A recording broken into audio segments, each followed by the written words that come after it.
Hi, good morning. ഞാൻ അടുക്കളയിൽ ഇഡ്ഡലി ചുട്ടുകൊണ്ടിരിക്കുകയായിരുന്നു. അപ്പോൾ മനുഷ്യൻ സ്റ്റെപ്പ് കയറി വരുന്നൊരൊച്ച കേൾക്കുന്നുണ്ട്. അപ്പം ഞാൻ മോളെ വിളിച്ചു.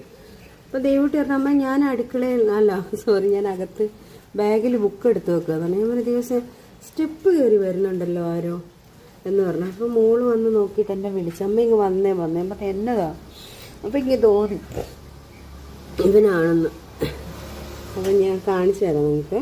കണ്ടോ, ഇവൻ താഴെ വന്നിട്ട് മഴയായതുകൊണ്ട് ഞങ്ങൾ കാണാത്തത് കൊണ്ട് ഇവൻ മുകളിലോട്ട് കയറി വന്നേക്കുക.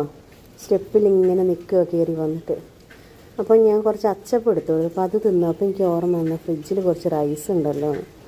അപ്പം ഞാൻ വേഗം ആ റൈസ് എടുത്ത്, ചിക്കൻ്റെ പീസും ഉണ്ടായിരുന്നു, അതും കൂടെ അവനെടുത്ത് കൊടുത്ത് അവനത് കഴിക്കുക.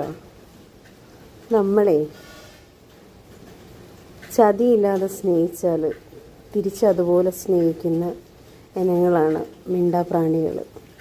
അതിനെന്നെയും എൻ്റെ മോളെയും വിശ്വാസമുള്ളത് കൊണ്ടല്ലേ ധൈര്യത്തോടെ അവൻ കയറി വന്നത്. എന്നെ ഒന്നും ചെയ്യില്ല, എനിക്ക് വല്ലതും തരും വിശപ്പടക്കാൻ എന്നുള്ളൊരു ധൈര്യത്തിലല്ല അവൻ കയറി വന്നത്. പാവം. ഇനിയിപ്പോൾ ഇതിന് എന്താ പറയുക, ഒരു വിശന്നിട്ടൊരു മിണ്ടാപ്രാണി കയറി വന്നതല്ലേ. അതിനിപ്പോൾ എന്താണേലും ഞാൻ സഹിക്കും.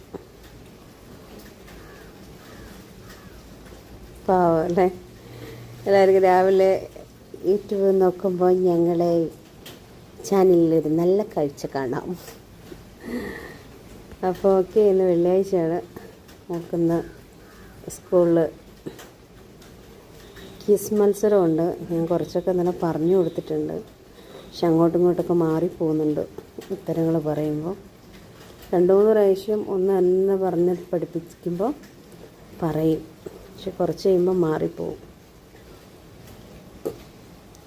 അപ്പം മോള് സ്കൂളിൽ പോയി കഴിഞ്ഞതിന് ശേഷം നമ്മൾ ലൈവിൽ വരും. എനിക്കൊരു കാര്യം പറയാനുണ്ട്. ഓക്കെ, അപ്പോൾ അവനത് മൊത്തം കഴിക്കട്ടെ, എന്നിട്ട് അവൻ പൊക്കോട്ടെ. അപ്പോൾ എല്ലാവർക്കും ബൈ.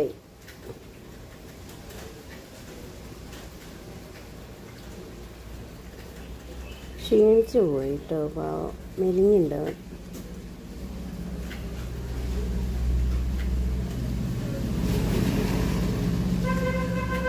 ഇതാ മോനെ, വേഗം കഴിച്ചിട്ട് അങ്ങ് ഇറങ്ങിപ്പോട്ടോ കേട്ടോ.